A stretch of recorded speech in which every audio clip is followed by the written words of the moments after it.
नमस्कार, आप सभी का स्वागत है हमारे इस खास पेशकश में जो सीधे आप तक पहुंच रही है राम की नगरी अयोध्या से।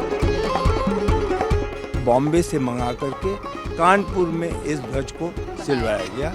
उस गर्भगृह में केवल ऐसे रामायण को रखा जाएगा जो कि रेयर मैन्युस्क्रिप्ट और एंशिएंट मैन्युस्क्रिप्ट रामायण के हों, कोई और नहीं। तो भगवान राम जब निषाद जी को उन्होंने अपना मित्र बनाया तो उन्होंने यह तो पूछा नहीं कि आपकी जाति क्या है।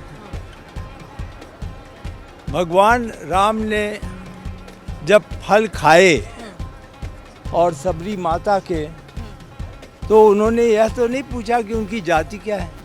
तो ऐसी बातें होनी ही क्यों चाहिए।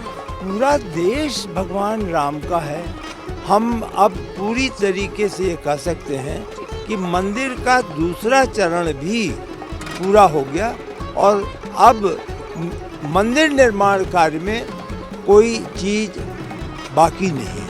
नमस्कार, आप सभी का स्वागत है हमारे इस खास पेशकश में जो सीधे आप तक पहुंच रही है राम की नगरी अयोध्या से। अयोध्या के राम मंदिर में ध्वज शिखर पर स्थापित हो चुका है। ध्वजारोहण समारोह ने हर किसी को भावुक कर दिया। ये वो पल रहा जिसको दम साधे पूरी दुनिया, पूरा विश्व देख रहा था। एक नया अध्याय राम मंदिर के निर्माण से ध्वजारोहण के बाद जुड़ा है। इस लम्हे से हम भी जुड़ना चाहते हैं, इसीलिए हम आज जब पहुंचे हैं राम मंदिर के मुख्य द्वार पर, जहां से श्रद्धालु आम भक्त अंदर रामलला और राजा राम के दर्शन करने के लिए जाते हैं। और इस अध्याय को करीब से समझाने के लिए वक्त निकाला है राम मंदिर कंस्ट्रक्शन कमेटी के चेयरपर्सन श्री निपेंद्र मिश्रा जी ने। निपेंद्र जी, बहुत शुक्रिया आपने वक्त निकाला। बहुत बिजी शेड्यूल रहा होगा आपका कल का, लेकिन आज आप हमारे दर्शकों को बताइए, आज हमको आप अंदर कहाँ ले जाएंगे। मैंने यह सोचा है कि बहुत लोगों को, श्रद्धालु के अलावा दर्शकों को, आपके चैनल और अन्य चैनलों को भी मंदिर के दर्शन हुए हैं, तो क्यों ना हम उस रास्ते से चलें जहाँ से श्रद्धालु चलते हैं। आप स्वयं मूल्यांकन कर सकेंगी कि उनकी सुविधा कैसी है। और सबसे पहले हम आपको श्रद्धालु सुविधा केंद्र ले जाएंगे। चलिए चलते हैं। जो मंदिर परिसर का ही मुख्य एक हिस्सा है। तो ये परिसर का हिस्सा है और यह फर्स्ट पॉइंट ऑफ कांटेक्ट है जहाँ पर कि श्रद्धालु आकर के अपनी सामान, अन्य चीज़ें, मोबाइल फ़ोन, जो भी सामान, छोटे छोटे सूटकेस वगैरह लेके बेचारे आते हैं, वो सब वहाँ जमा कराने की सुविधा है। लेकिन आपको जब वो देखेंगी और उस चित्र को दिखाएंगी तो सभी को यह आभास होगा कि कितनी बड़ी सुविधा की वहाँ पर व्यवस्था की गई है। चलिए चलते हैं फिर। निपेंद्र जी, जो मैंने बात शुरुआत में कही, कल ध्वजारोहण का जो महोत्सव रहा वो हर किसी को भावुक कर गया। मैं इधर आ जाती हूँ। हर किसी को भावुक कर गया। हम कल दिन भर आम श्रद्धालुओं और साधु संतों के बीच में रहे। किसी के आंसू रुकने का नाम नहीं ले रहे थे, चेहरे पर मुस्कुराहट थी। प्रधानमंत्री की सीधी तस्वीरें पूरे देश ने देखी, वो कितने भावुक थे। आप तो इस परिसर के ईंट पत्थर को जानते पहचानते हैं। आपके लिए इमोशनली, पर्सनली किस तरह का वो लम्हा रहा जब ध्वज शिखर की तरफ बढ़ रहा? देखिए, मैं प्रारंभ से क्योंकि जुड़ा हूँ और प्रधानमंत्री जी का एक प्रकार से यह वचन तो नहीं, लेकिन मैं समझता हूँ कि उनके कार्यक्रमों में राम मंदिर निर्माण का एक सांस्कृतिक लक्ष्य भी था। यह भी उनका बहुत ही एक प्रकार से वचनबद्धता थी कि राम मंदिर के निर्माण को पूरी तरीके से राष्ट्रीय एकता से जोड़ा जाए। समाज के हर वर्ग को राम मंदिर में पूरा विश्वास ही नहीं हो, बल्कि वह अपने रम रम में यह सोच सके कि किस प्रकार राम हमारे हैं, और वह राम मर्यादा पुरुषोत्तम है। भगवान तो हैं, लेकिन मर्यादा पुरुषोत्तम है, इसकी बात थी। तो इस दृष्टि से कल जब मैं ये देख रहा था कि कितना निर्माण हो गया, तो मुझे यह लगातार लगा, और वह मैं आपके साथ और आपके माध्यम से दर्शकों के साथ एक तरीके से शेयर करना चाहता हूँ कि हर क्षण पर ये एक तरीके से प्रेरणा मिली। कहाँ से आई, कैसे प्रस्ताव बने, कैसे निर्माण हुआ, कैसे संसाधन जुड़े, ये अपने में एक अचंभा है। आपको जब ये कामकाज सौंपा गया था, आपने कहा था you are the chosen one by the divine. आपको लग रहा है कि साकार हुआ जो जिम्मेदारी आपको सौंपी गई? जी, मैं ये जरूर समझता हूँ कि एक दैविक तो था ही, और उसकी पूर्णता में इमोशंस के अलावा एक ह्यूमिलिटी ज़्यादा आ रही है। इमोशंस तो हैं, लेकिन हम्बल होकर के हमें सोचना है, और हमारे साथ पूरी टीम को सोचना है कि किस प्रकार ये प्रेरणा जो है वो वास्तविकता में तब्दील हो गई। हम पहुंच रहे हैं मंदिर परिसर के करीब, और मैं कोशिश कर रही हूं कि वो ध्वज को हम अपने दर्शकों को और करीब से दिखाएं, जिसका कल कि उसकी स्थापना हुई मंदिर के शिखर पर। तो जैसे जैसे हम मंदिर परिसर के करीब पहुंचेंगे तो सीधी तस्वीरें एनडीटीवी के दर्शकों को ये मिलेंगी लाइव। जो ध्वजारोहण महोत्सव हुआ यहाँ पर प्रधानमंत्री और आरएसएस चीफ की मौजूदगी में, उसकी सीधी तस्वीरें हम देखेंगे। लेकिन ध्वज को लेकर भी काफ़ी उत्साह रहा, और कहा जा रहा है कि ध्वज स्थापित होने के बाद मंदिर निर्माण का काम संपूर्ण हो गया है। ये सही है? जी बिल्कुल बिल्कुल, मंदिर का निर्माण पूरा हो गया, और उसमें भी मैं आप सबके माध्यम से विशेष रूप से यह प्रयास करना चाहता हूँ कि जब हम कहते हैं मंदिर निर्माण पूरा हुआ, तो आपने जैसे प्रारंभ में कहा वो अब मुझे अच्छा लगा कि भगवान रामलला का मंदिर तो 2024 में प्राण प्रतिष्ठा हो गई थी, लेकिन आपने एक शब्द इस्तेमाल किया, राजा राम क्या मंदिर भी अब तैयार हो गया। तो राजा राम का जो मंदिर है, जो राम परिवार का मंदिर है, वह प्रथम तल पर स्थापित हो गया। उसी के साथ सब परकोटा का निर्माण पूरा हुआ, और परकोटा 1 किलोमीटर लंबा है। तो अगर आप सब चीज़ों को सोचें तो उसको मान करके हम अब पूरी तरीके से ये कह सकते हैं कि मंदिर का दूसरा चरण भी पूरा हो गया, और अब मंदिर निर्माण कार्य में कोई चीज़ बाकी नहीं है। हम अब पहुंच चुके हैं श्रद्धालुओं के, और हम इसको आप क्या नाम दिया गया है? हेल्प सेंटर है, पहला है जहां श्रद्धालु आकर के उनकी जांच सुरक्षा की दृष्टि से होती है, और यह एक तरीके से स्कैनर है। तो यहाँ पर उनकी स्कैनिंग हो जाती है, विशेष रूप से सामान की स्कैनिंग होती है, और इसी सामान को स्कैनिंग करने के बाद जब वो अंदर ले जाते हैं तो श्रद्धालु सुविधा केंद्र आपको तुरंत मिलेगा, जहां हम आप अब पैदल चलकर वहां पहुंचेंगे। चलिए चलते। तो श्रद्धालुओं की तादाद में लगातार बढ़ोतरी हो रही है। पहली प्राण प्रतिष्ठा के बाद आज का दिन है जब ध्वजारोहण हो चुका है, ध्वज स्थापित हो चुका है। अब एक दिन में कितने श्रद्धालु, आंकड़ों के हिसाब से अगर आप बताएं हमें, तो कितने श्रद्धालु पहुंचते हैं एक दिन में? हम लोगों ने अनुमान किया था कि औसत 1 लाख श्रद्धालु आएंगे। वह अनुमान जो है उससे अधिक लोग आ रहे हैं। आज भी लगभग 1 लाख से अधिक लोगों ने दर्शन किया है। कल भी जो लोग थे उसके अलावा कल शाम को जब ध्वजारोहण हो गया तो श्रद्धालुओं को दर्शन करने की सुविधा दी गई थी। ये संख्या 1 लाख से 2 लाख औसतन रहती है। शनिवार को और रविवार को ये उससे भी कभी कभी बढ़ जाती है। आज भी हम खासी हाँ, भीड़ आसानी देख से रहे हैं। जी हाँ, ये आप सुबह से ये मंदिर की व्यवस्था दर्शन की है और 1 लाख से ऊपर लोग जो हैं वो दर्शन कर चुके हैं।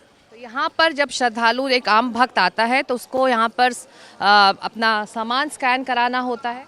ये कुल मिलाकर 32 काउंटर की व्यवस्था है।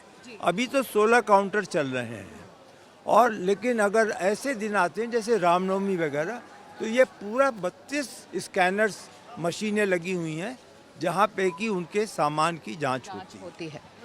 तो हम उसी प्रक्रिया से आप गुजरेंगे। जी हम लोग वैसे ही जा रहे हैं। जी। और कल जो मेहमान आए उनको लेकर भी कहा गया कि ऐसे मेहमान इस ध्वजारोहण महोत्सव से जुड़े जिनको कभी मौका नहीं मिला, लेकिन उन सभी ने योगदान दिया है राम मंदिर के निर्माण के लिए। कुछ जानकारी कुछ आप शेयर कर पाएंगे? जो लोग आए थे सबकी तस्वीरें हमने देखी, लाइव टेलीकास्ट प्रधानमंत्री जब अंदर थे तो हमने देखा, लेकिन उनकी पृष्ठभूमि के बारे में बताइए। जो मेहमानों को न्योता दिया गया, मेहमानों को न्योता जो दिया गया, निर्माण से अधिक इस जन्म स्थल की पुनर्प्राप्ति जो हुई, रिक्लेम जिसको कहते हैं, उसमें इनका योगदान था।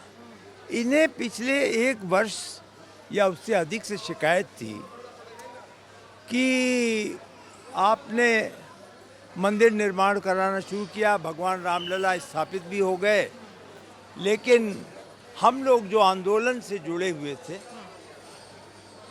हमको अभी तक दर्शन पूरे नहीं किए गए। तो ये वो निर्बल वर्ग तो हम कहें ही, लेकिन समाज का ऐसा वर्ग जो अनुभव कर रहा था कि हमने आंदोलन में भाग लिया, हमने पुनर्प्राप्ति में योगदान किया और हमको अभी तक अवसर नहीं मिला हमारे राम से मिलने का। तो कल जो लोग आमंत्रित किए गए वो पूरी तरीके से एक जो वीआईपी क्लासिफिकेशन होता है तो नॉन वो नहीं थे। ये सारे के सारे नॉन चार्टर एयरक्राफ्ट्स आए ना, जी। आए ना, वीवीआईपीज या सेलिब्रिटीज आए। तो ये पहला पड़ाव है, हम देख सकते हैं। मैं अपने कैमरामैन को कहूंगी वो पैन करे। जब ये एक आम है श्रद्धालु सुविधा केंद्र। एक आम श्रद्धालु जब प्रेमिसेस के अंदर आता है तो उसे ये पहली तस्वीर दिखती है मंदिर की, और इसके बाद यहाँ पर स्कैनिंग के बाद वो आगे बढ़कर उस सुविधा केंद्र में जाते हैं। वहाँ पर अपना सामान रख सकते हैं, जो भी वो कैरी कर रहे हैं साथ में वो रख सकते हैं। चलिए जी हाँ, आप सुविधा केंद्र को देखें तो ये ग्राउंड फ्लोर और फर्स्ट फ्लोर जी दोनों ही निर्माण इसमें किया गया है जी। और इसमें एक भूतल भी भवन का निर्माण है। तो इस प्रकार से इस यहाँ पर मेडिकल फैसिलिटी है, यहाँ पर सामान रखने की फैसिलिटी है, यहाँ इमरजेंसी है, यहाँ किसी को अगर उसके परिवारजन को कोई असुविधा हुई है तो वो अपनी बात यहाँ प्राप्त कर सकते हैं। तो एक तरीके से ये एक सिंगल पॉइंट है जहाँ पर कि सभी समस्याओं का समाधान हो सकता है। तो जो श्रद्धालु, जो भक्त यहाँ पहुँचते हैं, उनके पूरे सहयोग के लिए, उनके सर्विसेज के लिए यहाँ पर एक सुविधा केंद्र बनाया गया, जैसा कि निपेन जी कह रहे हैं। निपेन जी, मैं लगातार कोशिश कर रही हूँ कि मुझे वो ध्वज दिखाई दे यहाँ से, क्योंकि ये जो सारे लोग भी पहुँच रहे होंगे उनको भी वो देखना होगा कि राम मंदिर का शिखर यहाँ से दिखाई दे, लेकिन शायद यहाँ से दिखाई नहीं देता है। ये आप उधर देखें तो जो सामने अगर अपने कैमरा को रखें तो वह परकोटा से आगे बढ़ कर के जो ऊपर दिखाई दे रहा है, तो वह भी एक मंदिर का ही शिखर है, जो कि आपको यहाँ से दिखाई दे रहा मंदिर के है। लिए हमें और आगे बढ़ना होगा। तो इस मुख्य मंदिर के लिए हमें और आगे बढ़ना होगा। इधर से आइए, ये बताइए निपिन जी कि जो श्रद्धालुओं को मैनेज करने के लिए, उनके सहयोग के लिए, उनके कोऑपरेशन के लिए ये तमाम सुविधा केंद्र बनाई गई है, तो इसके बाद वो सामान रखकर आगे किस तरफ बढ़ते हैं? यहाँ पे जैसे ही वो अपना सामान वगैरह रखते जी। हैं, यदि वह विश्राम चाहते हैं, तो यहाँ पर 2000 लोगों की एक समय पर विश्राम की सुविधा है। जी। वो एक तरीके से वेटिंग प्लेटफॉर्म है, होल्डिंग प्लेटफॉर्म है, जो यहाँ पर लोगों को बैठाया जा सकता है। और वहाँ से रेगुलेट करके, अब आप देखें जो वो श्रद्धालु जा रहे हैं, वो सामान रख करके जो जाना शुरू किया है उन लोगों ने, मंदिर की एंट्री का जी हाँ, रास्ता है। वो मंदिर को अब अपने वहाँ से वो आगे बढ़कर जी। मंदिर परिसर ही है, लेकिन अब हाँ, मुख्य मंदिर की दर्शन तरफ के लिए जा रहे हैं। तो हमको उधर आगे से जाना होगा। जी हाँ, मैं आपको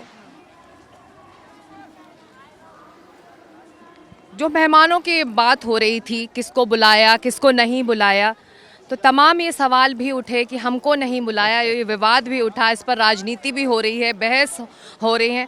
आपको लगता है कल के दिन जब इतना बड़ा दिन था, जब पूरे विश्व की निगाहें अयोध्या की तरफ थीं, उस तरह की बहस ज़रूरी थी, उस तरह का विवाद ज़रूरी था, भले ही उसके पीछे राजनीति थी? देखिए, ये तो भगवान का स्थान है, यहाँ कोई निमंत्रण पत्र तो जारी नहीं होना है। यहाँ तो हम आमंत्रित हैं, हम स्वयं से ही आमंत्रित हैं, हम स्वयं जा सकते हैं।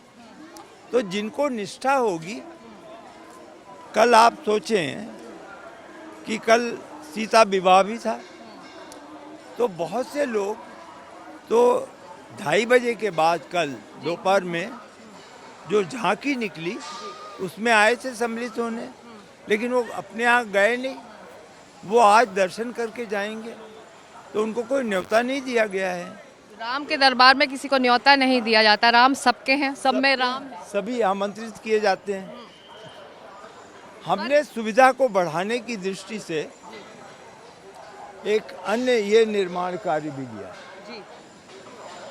जिससे कि यदि हमारा लक्ष्य ये है कि कोई भी व्यक्ति जो आए श्रद्धालु 20 मिनट में अपना सभी सामान जमा करके और दर्शन के लिए पहुंच जाए, तो उसको यहाँ पर केवल 10 मिनट में डिस्पोजल हो, तो 64 काउंटर तो यहाँ हैं, और ऐसे ही दूसरी तरफ भी काउंटर बनाए गए। जो लोग परिसर की तस्वीरें देखते हैं, या फिर जो लोग भक्त यहाँ आते हैं, वो कहते हैं कि हमने सुना है कि मंदिर निर्माण का काम ख़त्म हो गया, लेकिन इस तरह के कंस्ट्रक्शन को देखकर, इस तरह के काम को देखकर उन्हें लगता है कि ख़त्म नहीं हुआ है।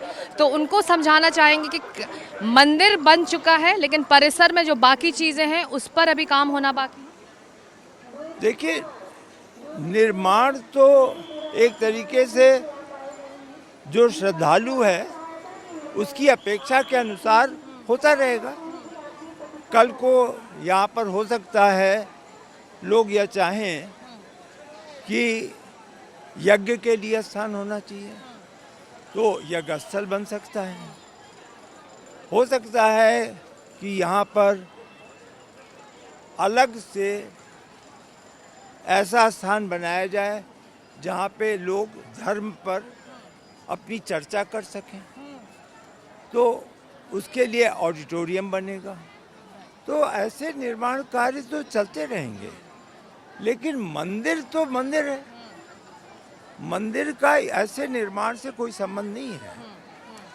तो मंदिर का काम पूर्ण हो चुका है, परिसर में जो बाकी जो पेरिफेरी में काम होना है वो चलता रहेगा, जो आवश्यक है, जी जी जो हमेशा बढ़ते रहेंगे, अपेक्षाएं बढ़ती रहेंगी, लोगों की जो एक तरीके से डिमांड नहीं बल्कि एक्सपेक्टेशन लेवल है वो बढ़ता रहेगा।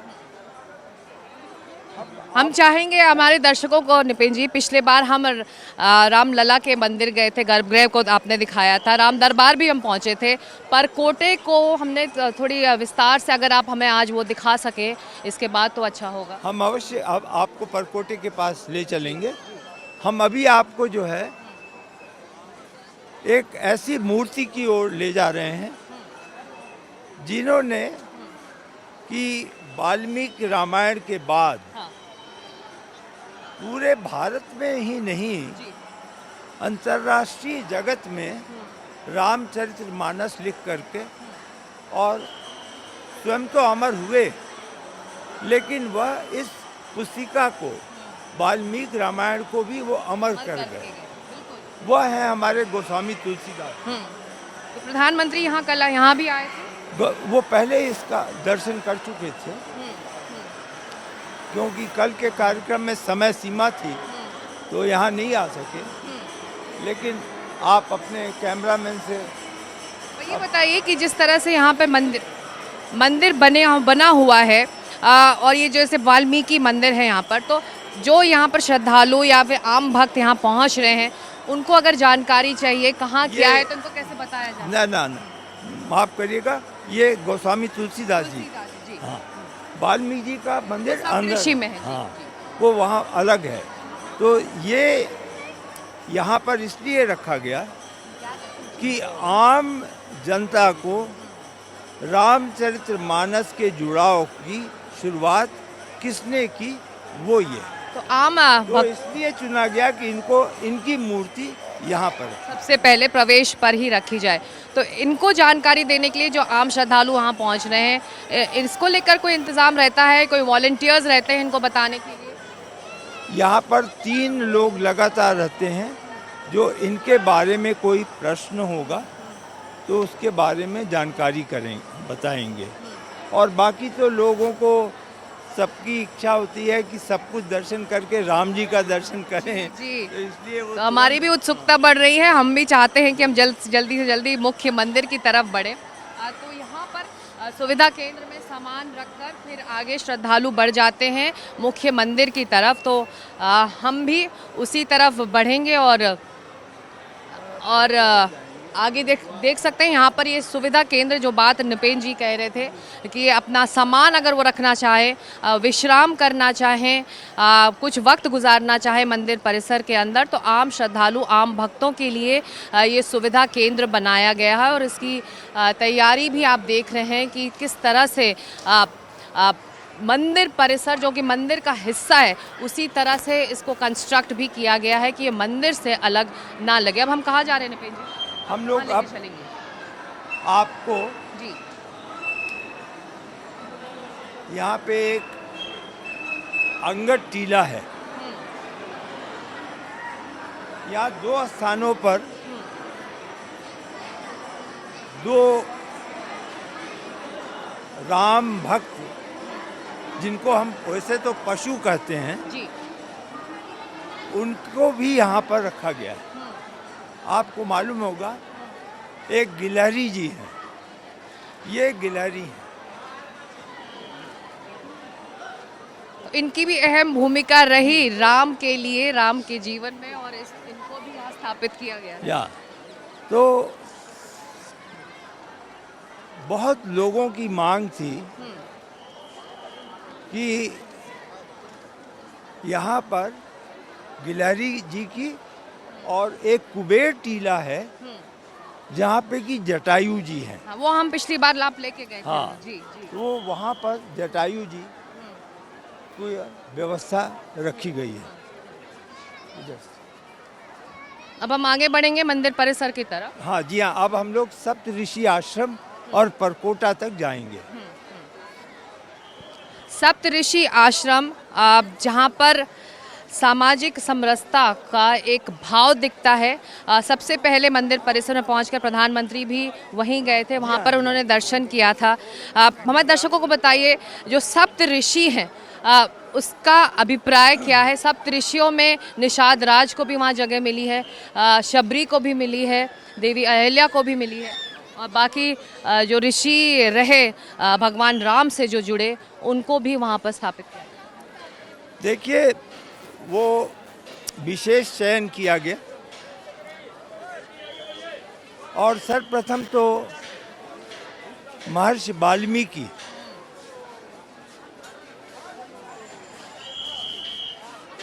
का मंदिर बनना था, क्योंकि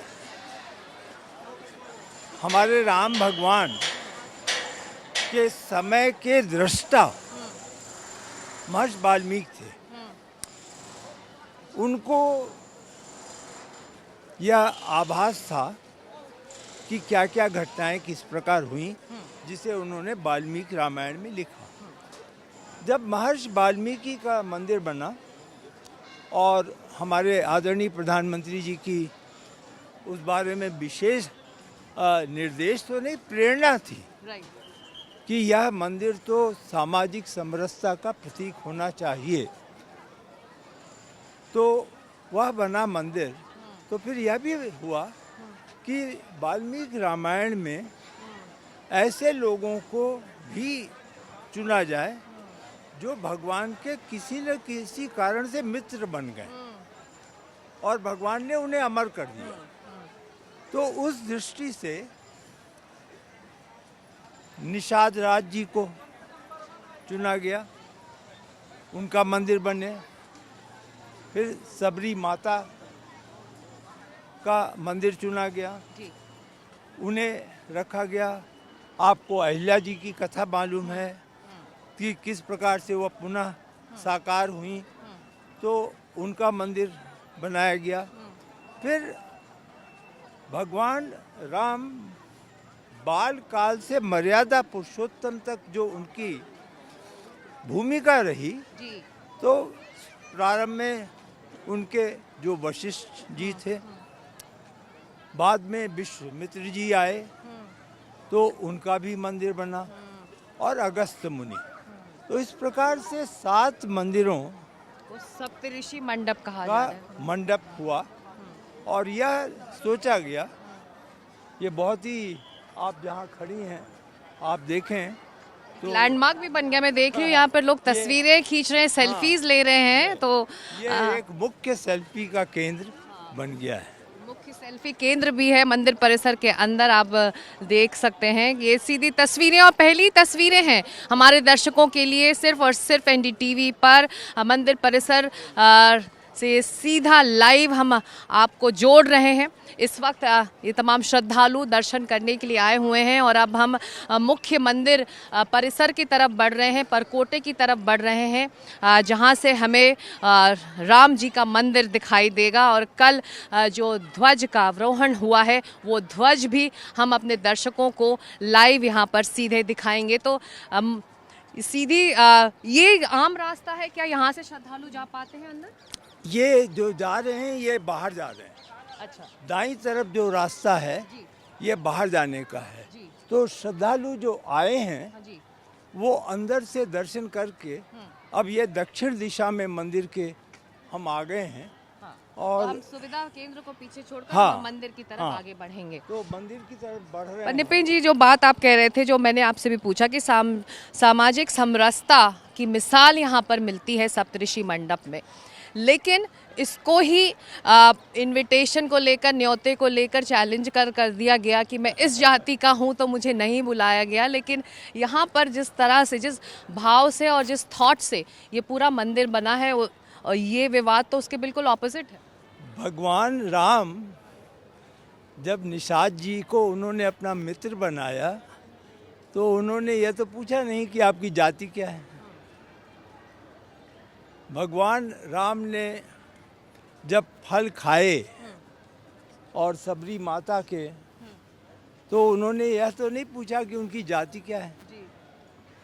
तो ऐसी बातें होनी ही क्यों चाहिए। पूरा देश भगवान राम का है और हम सबका केवल एकमात्र लक्ष्य यह है कि हर श्रद्धालु के रोम रोम में जो भगवान बसे हैं उसके अनुसार हम यहाँ सुविधा दे सकें। तो ये निमंत्रण पत्र वगैरह तो बहुत छोटी बातें हैं। नहीं, अगर एक सांसद कहता है कि जो स्थानीय सांसद है कि मैं इस जाति का हूँ इसलिए नहीं मुझे बुलाया गया, तो ये विवाद बन गया ना कल के ये दिन। कैसे संभव होगा? और जहाँ तक स्थानीय सांसद जी, मैं उन्हें आदर करता हूँ, मैं उनके कम से कम मैं उन्हें 25 वर्ष से तो जानता हूँ, तो वो तो अयोध्या में रहते हैं। उनको तो वो सौभाग्य प्राप्त है कि वो प्रतिदिन आकर के दर्शन कर सकते हैं। उनके लिए निमंत्रण पत्र क्या मायने रखता है? उनके जीवन में तो राम उनके शहर में है, जन्म स्थान है, अयोध्या धाम है, तो ऐसा भाग्यशाली सांसद जी कहाँ होगा? जी। हाँ? लेकिन तमाम तरह के दावे किए जा रहे हैं। समाजवादी पार्टी ये दावा करी है प्रोटोकॉल का कि स्थानीय सांसद, स्थानीय विधायक को बुलाया जाता है जब इस तरह का आयोजन उनके ज़िले, उनके क्षेत्र में होता है, तो हमें तो न्योता ही नहीं मिला। देखिए, प्रोटोकॉल तो हमारी प्रशासनिक व्यवस्था है ना। प्रोटोकॉल हमारी प्रजातंत्र की राजनीतिक व्यवस्था है ना। राम जी की व्यवस्था कहाँ से आ गई उसमें? राम जी के मंदिर में हम प्रोटोकॉल थोड़ी ना अपनाते हैं। राम जी के मंदिर में तो हम भक्ति अपनाते हैं ना। तो इसलिए इस मंदिर के लिए इस प्रकार का विवाद मैं नहीं समझता। यद्यपि हर एक की अपनी राय है और हर की राय इस प्रजातंत्र में कोई मनाही नहीं है, लेकिन मेरा स्वयं का मत यह है कि ऐसे अवसर पर विवाद को स्थान नहीं देना चाहिए। चलिए जल्दी से हम चलते हैं क्योंकि हमारे दर्शक भी इंतज़ार कर रहे होंगे मुख्य मंदिर देखने के लिए आज के दिन, और उस ध्वज को देखने के लिए जो एक तरह से सत्य, शांति, मर्यादा का संदेश यहाँ अयोध्या से विश्व भर को भेज रहा है। जी, मैं विशेष रूप से आपका आभारी हूँ और आपके चैनल का कि आपने भी समय निकाल करके, सामान्य रूप से लोगों की रुचि होती है कि वह 25 तारीख का जो बहुत सारे लोग निपेन जी आ भी नहीं पाते हैं, कुछ उम्र की वजह से, कुछ फैमिली कंस्ट्रेंट, तो ज़रूरी है कि हम उनको अंदर मंदिर परिसर दिखाएं जो नहीं आ पा रहे हैं, जो घरों में बैठकर देख सकते हैं। और अभी जो श्रद्धालु भी हैं उनको सब कुछ अभी नहीं देखने का अवसर मिला है क्योंकि अनुमति सुरक्षा के कारण नहीं है। अब जैसे एक टीला जिसका कि उल्लेख मिलता है वो है नल नील का टीला।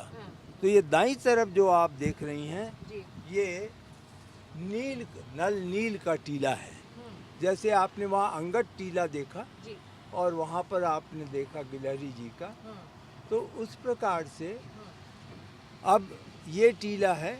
और इससे आगे जब चलते हैं तो करीब 15 एकड़ दाईं ओर जो है वह ग्रीन है और वह पंचवटी है। यहाँ पर सभी प्लांट, पौधे, रामायण में जो पौधों का उल्लेख है वह, ये सभी चीज़ें जो हैं वो इसमें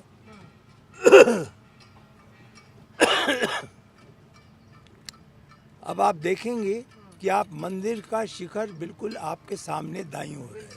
वो हमें राम मंदिर दिखाई दे रहा है, वो शिखर दिखाई दे रहा है, और उससे पहले ये सप्तऋषि मंडप है निपेन जी, ये वाला जो छोटे वाले हैं वहाँ हम लोग पहुँच रहे हैं क्योंकि वहाँ से आपको परकोटा का सब कुछ दर्शन हो जाएगा। वो ध्वज, मैं अपने दर्शकों को बता दूं, वो जो ध्वज दिख रहा है राम मंदिर का शिखर है जिसके ऊपर वो ध्वज स्थापित है। ये सीधी तस्वीरें मंदिर परिसर के अंदर से एक्सक्लूसिव एनडीटीवी के दर्शकों के लिए।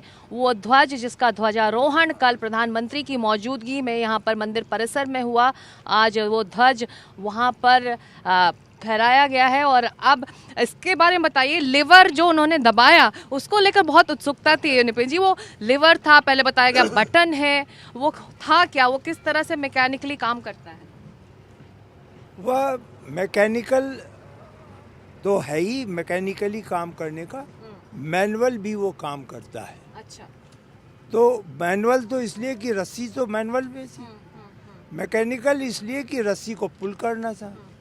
उस मैकेनिकल को बटन से दबा करके हाँ। इलेक्ट्रिकल कंट्रोल था, जिससे कि हमने उसको ध्वजारोहण को हम ऊपर ले पर गए। जब उन्होंने लिवर हिलाया, एक मिनट मैं आपका लूँगा, जो बहुत ही आवश्यक चीज़ है, कुबेर टीला का उल्लेख मैंने किया, वहाँ पर सबसे पुराने शिव जी का मंदिर है। दाईं वो भी ओर हमने देखा पिछली बार जी, आपके साथ। दाईं ओर ये जो आप देख रही हैं, क्योंकि अब सब चित्र सिर्फ- सारे सामने हाँ, आ गए हैं, हाँ। तो वह कुबेर टीला का शिव मंदिर है। और वहीं पर जटायु जी का स्थान है। फिर अब हम वापस आते हैं, आपने जो जानकारी चाहिए कि कैसे वो ध्वज ऊपर गया। मैकेनिकल गया, तो उसको हम लोगों ने, और जाहिर है उसमें जो लोग विशेषज्ञ थे उनका योगदान था, उन्होंने यह व्यवस्था की थी, क्योंकि उसमें यह भी देखना था कि वेट रस्सी का कितना होगा, और वह रोप जो है वह इस प्रकार के वेट को हैंडल कर सकेगी कि नहीं। और लगभग 3 से 4 मिनट का ही समय था कि हमें पूरा ध्वज एक प्लेटफॉर्म से लेकर के और 196 फीट तक, 163 फीट तो ऑलरेडी है ही शिखर, और उसके ऊपर जो चीज़ें हैं, अब आप देखें तो आपको बिल्कुल शिखर दिखाई दे रहा है, पताका लहरा रहा है। वहाँ दूरी से पताका नहीं, साफ साफ दिख रहा था। और आप अब परकोटा के जो 1 किलोमीटर की परिक्रमा परकोटा की है, वहाँ पहुँच रही हैं। तो परिक्रमा पूरी 1 किलोमीटर। 1 किलोमीटर की जिसमें परिक्रमा 6 मंदिर है, हैं। जिसमें 6 मंदिर हैं। और उसी के ठीक सामने हम लोग जो है दाईं तरफ देखेंगे सप्तऋषि मंडप। सप्तऋषि जहाँ हम पिछली बार गए थे, आपने मंदिर विस्तार से है। हमें समझाया भी था। जी। तो ये देखिए दर्शकों को मैं बता दूं, ये मुख्य मंदिर सामने है हमारे, जहां पर कल ध्वजारोहण हुआ। ध्वज इस वक्त ऊपर फहर रहा है और इसी का अवरोहण किया गया। शिखर जी, जो हैं वो 6 मंदिरों के शिखर हैं। परकोटे में बने 6 मंदिरों के शिखर आप देख सकते और हैं। ये बहुत ही महत्वपूर्ण मंदिर है शेषावतार का। जी, ये जो बिल्कुल बाईं तरफ इस सप्त मंदिर के ठीक सामने शेषावतार का मंदिर है। शेषावतार तो आपको मालूम है लक्ष्मण जी हैं, तो लक्ष्मण जी का ये मंदिर है। और अब हम उस प्लाजा में आ गए हैं जहाँ की श्रद्धालु दर्शन करके निकलते हैं। और हम लोग यहाँ पर रुक जाएं तो थोड़ा पैदल चल करके पूरी यहाँ के निर्माण को देख सकेंगे। यही रोके जी। ये सप्त मंदिर। जी, ये सप्त मंदिर का आप उल्लेख जो आप जानना चाहती हैं। तो ये वो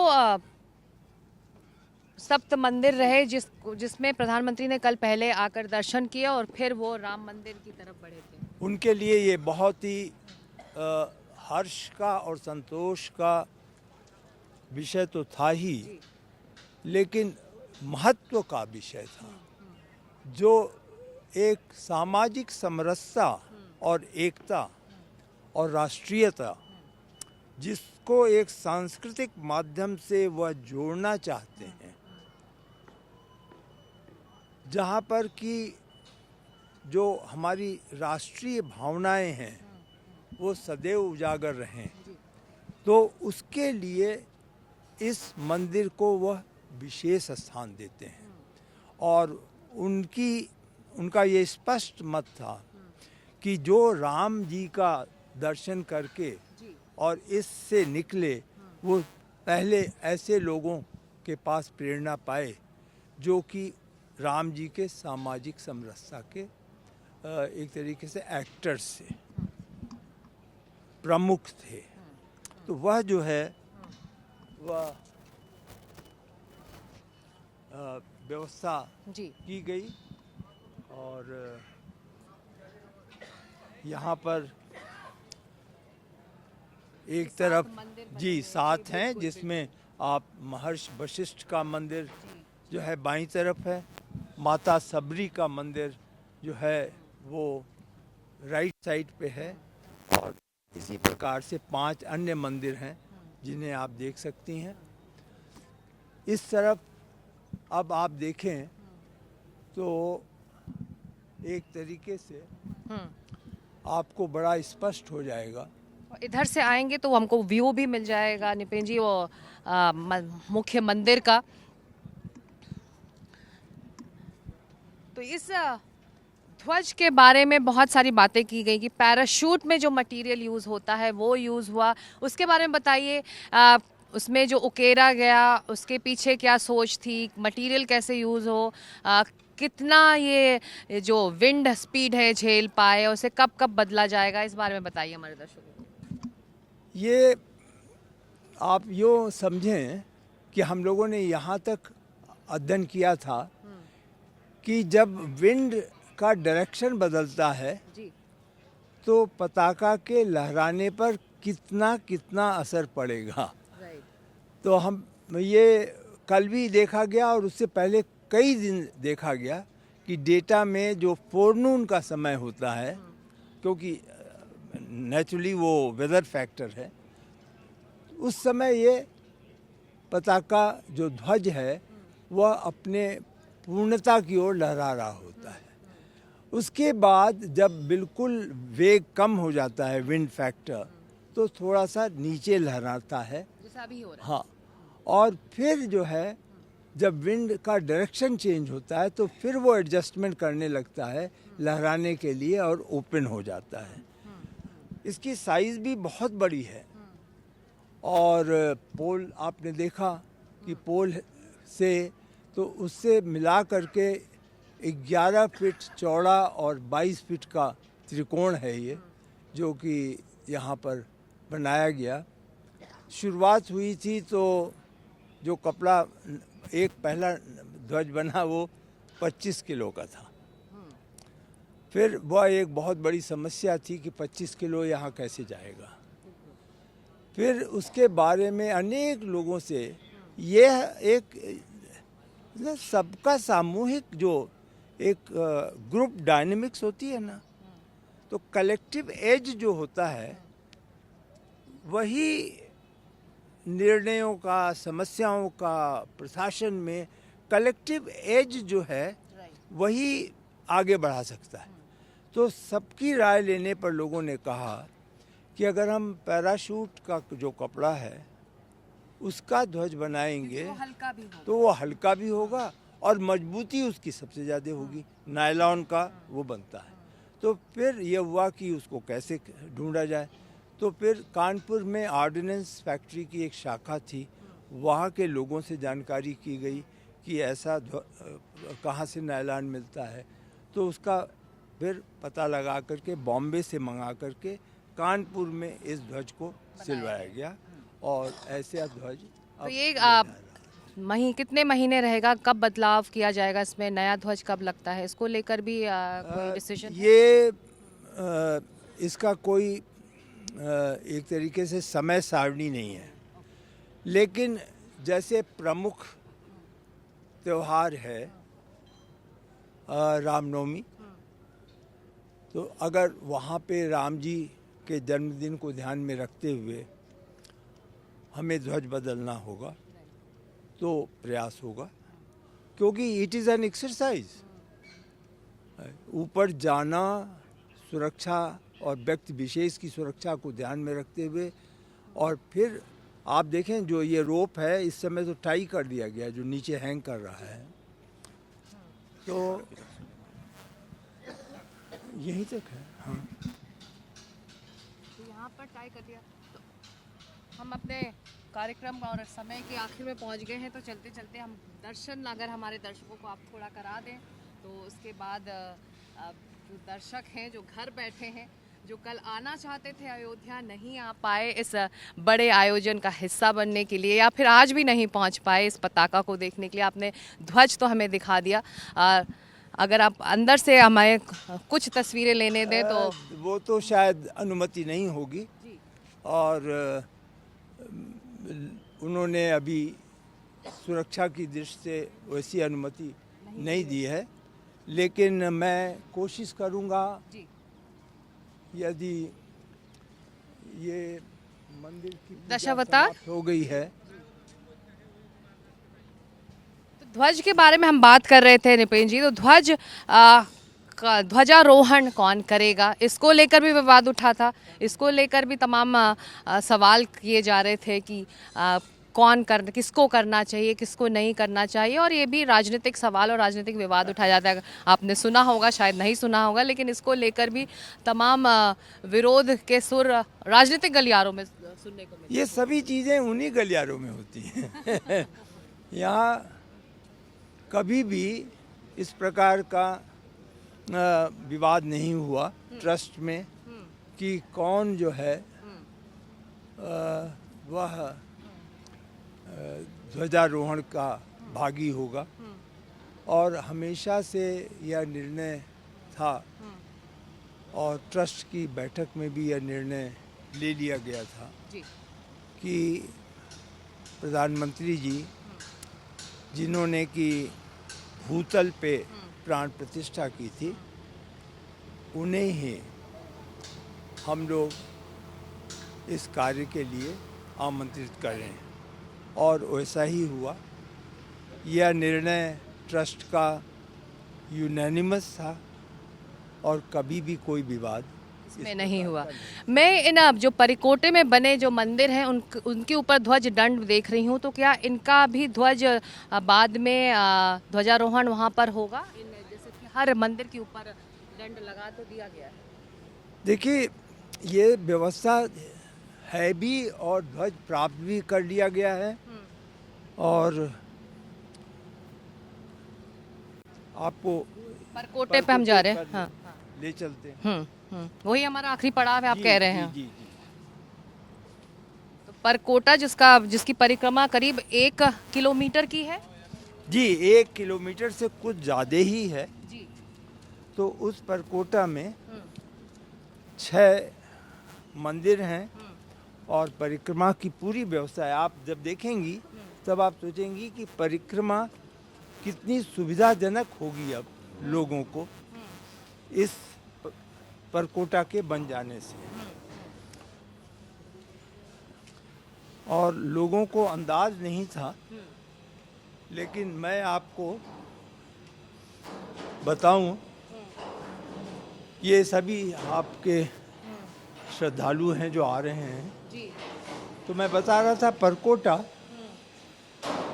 का जो निर्माण के लिए मटेरियल इस्तेमाल हुआ ना, जी। वह मंदिर के मटेरियल से दुगना था। ये मंदिर आपके सामने है जी। ये एग्जिट पॉइंट है राम जी, मंदिर ये का। हाँ? जी यहाँ से सब श्रद्धालु उतर रहे हैं, ये वहाँ से एग्जिट पॉइंट है, और यहीं पर कल ध्वजारोहण का कार्यक्रम हुआ था। आप देख सकते हैं कि ध्वजारोहण का कार्यक्रम, हाँ ये वेस्टर्न कोर्ट जो है, जी जो ये एरो ब्रिज है, जी। उससे ठीक नीचे प्लेटफॉर्म था। पर यहाँ जी पर सारे जो मेहमान थे ये चारों ये सब तरफ यहाँ बैठे थे। हुए थे, जी, सब जी, यहाँ जी। बैठ के, इसके साक्षी बने इस बड़े दिन के, इस बड़े महोत्सव के। और हम अब मंदिर परिसर के अंदर हैं। मुख्य मंदिर राम मंदिर के ठीक बाहर इस वक्त हम मौजूद हैं। देख सकते हैं आप तस्वीरें, सीधी तस्वीरें लाइव एक्सक्लूसिव एनडीटीवी के लिए। ध्वज अभी इस वक्त शिखर पर स्थापित हो चुका है। कल ये पूरा महोत्सव यहाँ पर मंदिर परिसर में मनाया गया, और अब जैसा कि सभी साधु संतों ने भी कहा और निपेन जी भी कह रहे हैं, मंदिर का काम इस ध्वज के स्थापित होने के बाद संपूर्ण माना जाता है। जी हाँ, पूरी तरीके से पूर्ण हो गया है। सामने जो मैं आपको इशारा कर रहा हूँ, ये पूर्वी प्रवेश मार्ग है, जहाँ से कि वह सभी लोग श्रद्धालु आते हैं और ऊपर चढ़ करके मंदिर के 5 मंडपों में जाते हुए गर्भगृह में जाते हैं। गर्भगृह ये ठीक सामने है, भगवान यहाँ पर स्थापित हैं। एक चीज़ और आप कैमरेमैन से कहिए, वो देश में ही नहीं, अंतर्राष्ट्रीय जगत में अनोखी है। वह ये आप ये खिड़कियां देख रही हैं जी, जो चमक रही हैं सोने जैसा, ये खिड़कियां कुल मिलाकर ग्राउंड फ्लोर, फर्स्ट फ्लोर और सेकंड फ्लोर में 30 खिड़कियां हैं। ये टाइटेनियम की बनी है। टाइटेनियम धातु का कभी भी आज तक उपयोग किसी भी निर्माण कार्य में, भवन निर्माण कार्य में आज तक कभी भी कहीं भी नहीं हुआ है। ये धातु मिलती भी नहीं है। ये इनडिस्ट्रक्टिबल है। ये धातु यानी एक तरीके से कभी डिस्ट्रॉय नहीं होती। सेंचुरीज तक चल हाँ, सकती है। और जो सबमरीन के नीचे बेस होता है ना, उसमें टाइटेनियम का इस्तेमाल होता है। इसलिए ये देश में रक्षा मंत्रालय के नियंत्रण में ही टाइटेनियम का उत्पादन होता है। उससे यह झांकी बनाई गई, जो कि अपने में एक निर्णय था। ये भी बहुत विचार किया गया और कुछ कारण से जैसे कि सोचा गया कि टाइटेनियम की ही यहाँ पर झांकी बनाई जाए। नितिन जी, एक आखिरी सवाल मैं आपसे पूछना चाहूंगी कि प्रथम तल आपने दिखाया था पिछली बार, राम दरबार था, उसके ऊपर का तल तैयार हो रहा था, क्या वो तैयार हो चुका है? जी, बिल्कुल तैयार है। वहाँ पे वो तंत्र भी रखा गया है, राम जी का तंत्र भी है। उस गर्भगृह में केवल ऐसे रामायण को रखा जाएगा जो कि रेयर मैन्युस्क्रिप्ट और एंशिएंट मैन्युस्क्रिप्ट रामायण के हों, कोई और नहीं। तो केवल रामायण मैन्युस्क्रिप्ट डिफरेंट लैंग्वेजेस में, अन्य स्टेट के लैंग्वेजेस को भी मिला करके वह गर्भगृह में रखा जाएगा। तैयार हो जाएगा? वह गर्भगृह पूरा हो गया है, तंत्र रख दिया गया है, एक वहाँ रामायण भी है। अब रामायण की हम बहुत खोजबीन कर रहे हैं कि rarest of the rare manuscript उस एज की कहाँ है। बहुत सूचनाएं मिली हैं, संस्कृति विश्वविद्यालयों में ढूंढा गया है। अभी आपने अखबार में पढ़ा होगा, कुछ लोगों ने राष्ट्रपति जी का जो म्यूज़ियम है राष्ट्रपति भवन में, वहाँ कुछ रामायण दिए गए हैं। तो हमें जहाँ खबर मिल रही है हम वहाँ जा कर के कोशिश करते हैं कि ये एक और चीज़ आप यहाँ पर अपने कैमरामैन से कह दें, जो लोअर प्लिंथ पे कहा जाता है राम कथा होगी, वो ये ठीक सामने देखें आप। जी बिल्कुल। ये कुल मिलाकर के स्टोन के 89 म्यूरल्स हैं जो चारों तरफ लगे हुए हैं। तो यह पूरी राम कथा को बयान पूरी राम कथा का वर्णन इसमें आपको मिलेगा। तो जो चर्चा में रहता है कि लोअर प्लिंथ के म्यूरल्स हैं, तो एक तो वह बहुत महत्वपूर्ण होता है। जी। ये भी शायद ही लोगों ने दिखाया हो, ये सीताकूप है। ये वाला? जी, ये ठीक सामने जिसपे फूलों की लड़ी लगी हुई है, ये जो मंडप नुमा दिख रहा है। जी हाँ। जी। और लोगों को विश्वास है, इसमें पानी भी है, बहुत से लोग पानी पीते हैं, उन्हें विश्वास है, तो इसलिए इसकी व्यवस्था रखी गई है, सुरक्षित रखा गया है और पानी पीने की व्यवस्था है। संजय, ये जो बता रहे हैं हमारे कैमरा पर्सन को मैं बोलूँगी, सीताकूप के बारे में निपेन जी बता रहे थे, जिसमें पानी है और जिसको आस्था है वो यहाँ का पानी भी पीता है। परकोटा में जी ये अंतिम आप देख लें, इस प्रकार के म्यूरल्स हैं। जैसे ये भगवान विश्वकर्मा का द आर्किटेक्ट गॉड, उनका यह म्यूरल है। आपने देखा होगा हम लोग वर्ष में एक बार विश्वकर्मा दिवस मनाते हैं, तो ये वह है। और ऐसे कुल मिलाकर के हर पैनल पे आप देखें वहाँ 79 म्यूरल्स हैं पूरे 1 किलोमीटर में, और हर एक पर कथा है। और ये चुने कैसे गए, तो उसका आधार ये था कि मर्यादा पुरुषोत्तम के मैसेज को जो ले गए बाद में अपने जीवन से, जीवन शैली से, उनको इसमें हमने प्रमुखता दी।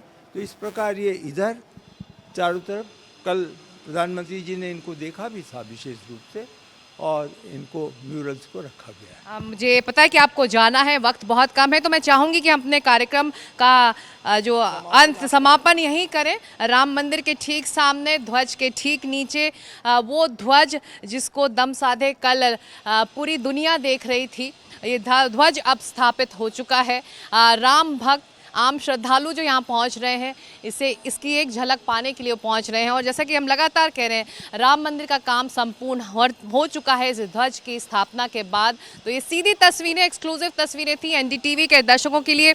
बहुत शुक्रिया निपेन जी, आपने वक्त निकाला। एक बार फिर प्राण प्रतिष्ठा 2.0 के बाद आपने तुरंत हमें राम दरबार के दर्शन कराए थे और अब आपने मौका दिया कि हमारे जो दर्शक हैं उस ध्वज को करीब से हमारे ज़रिए ही सही देख सकें।